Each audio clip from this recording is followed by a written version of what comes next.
All right, we're back with another one here. So, Fritz got started in wrestling by wrestling bears. He would actually travel all over the country wrestling these bears.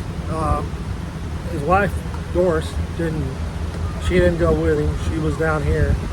And Fritz wasn't making any money, and every little bit of money that he would make, he'd send it to Doris, and Doris would save it. She didn't spend any of it.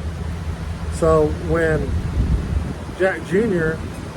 came home, and from my understanding how he passed away was he came home, he touched the side of the trailer wasn't grounded, it electrocuted him, and he fell into a puddle of water and then drowned. Spartan travel trailer.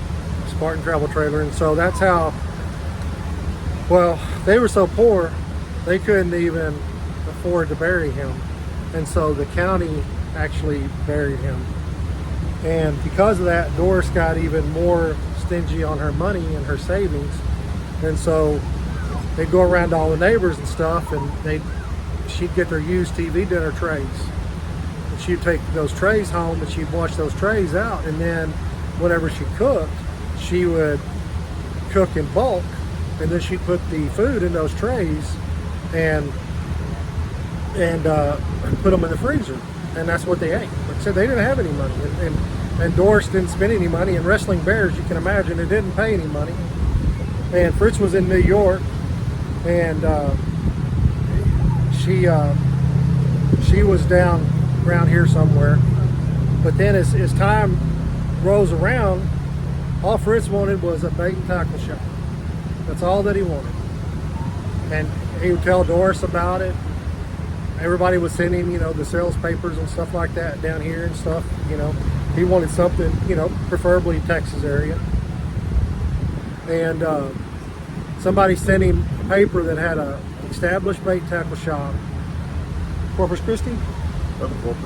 Yeah. And he told Doris about it. And Doris said, well, how much do they want for it? And I think the number's like 16 grand. And he goes, they want 16,000. You got to realize, again, this was a long time ago. $16,000 was a lot of money. But she had sat there and saved all that money by doing the TV trays and all that stuff, and that's what they ate. And she told him, she said, Fritz, we got the money. He goes, what are you talking about? We ain't got no money. She says, yeah, I do. She says, I got $16,000. And so, which was a huge surprise to Fritz because he didn't know it. And so they're driving back down, and they stopped.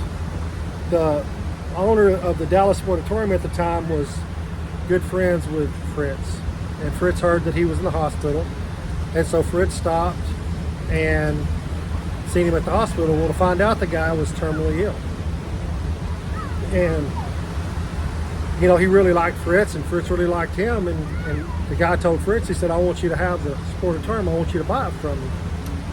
Fritz said, hell, I ain't got no money. The Dallas Sportatorium, the wrestling league, that's not a cheap thing to get into. And he goes, yeah, you do. Fritz goes, what do you think? You don't know my money?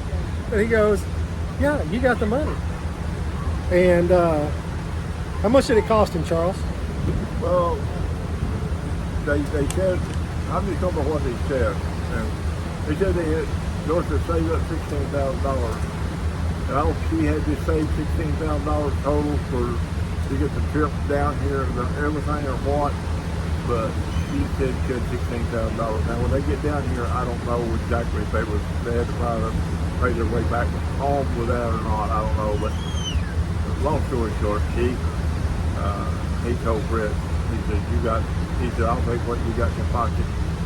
And what actually he paid him, I obviously don't know, but I'm sure it's around $16,000 for the full charge. That's crazy when you go back and think about having a friend like that. The guy probably didn't have any kids, didn't have anybody really interested that wanted to leave it to, and he knew it would help them out. Oh, yeah. Well, he loved him. He loved him to death. He knew Fritz was the man that he wanted to have. So bought the Dallas Sportatorium with the money he had in his pocket. Everybody live the dream. Thank you.